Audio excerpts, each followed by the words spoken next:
In the light of the disagreement and challenges arising from the NDC primaries, where a lot of Obi supporters and major stakeholders in the party were denied the NDC ticket, a lot of media houses, a lot of people have been calling me to make comments and to find out how we manage the Labour Party in the 2022-2023 general election, where there was no single disagreement, there was no hue and cry, there was no major challenges arising from primaries in the party, and all through the campaign period up to when the tribunal decided the presidential election and all of that.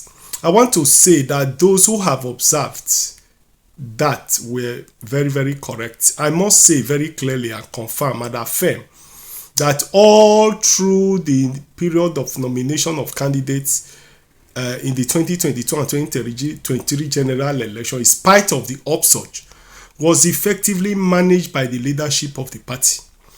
We ensured that Obi's interest was adequately catered for. We didn't even need to ask him, he didn't need to indicate his interest. We looked at his body language, looked at his followers, looked at the very viable ones, and we obliged them with the tickets of the party. I must say too that most of the tickets we gave out in 2022-2023 were given out free of charge, expecting that we were investing in those people along the line of the philosophy of the party, that when they win, they will in turn make contributions to the party that will help in the growth and development of the party. But ironically, what we found was that after they won election, they went after the leadership of the party. They fell into the trap of INEC when INEC came to say that the tenure of the executive has expired.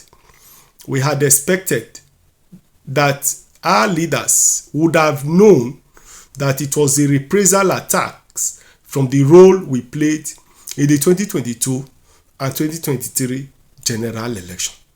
But the elected officers, Peter Obi, precisely Governor Oti, and so on, decided to take over the leadership of the party. In any event, all those that we elected into offices, as we speak up till now, all the years they spent in the National Assembly, didn't make any contribution to the party. And therefore, people like the leaders of NDC, Seraki Dixon, and the rest of them are probably learning from what Obi and his followers did to the leadership of Labour Party. They say history will continue to repeat itself if people don't learn from history.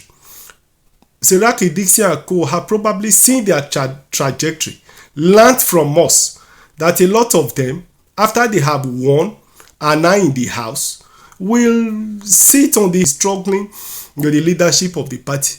So, having learned from that, that's probably why Seraki Dixon and his party leaders are collecting what they ought to collect up front, and so that they take what belongs to them at this point, so that they can have resources to run and manage the party. I want to say very clearly that Obi and his followers are great. They will not remember the sacrifices that you made for them. They will not remember the efforts that is made to assist them. In any event, it is even dangerous for the leaders of the party to wholly hand over all the elected positions to Obi and his followers. We did it in 2022, 2023, and we had our hands burnt. Immediately, they saw that Obi was interested in the leadership of the party.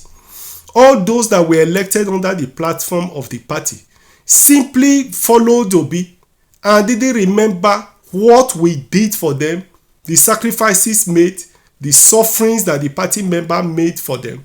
They wanted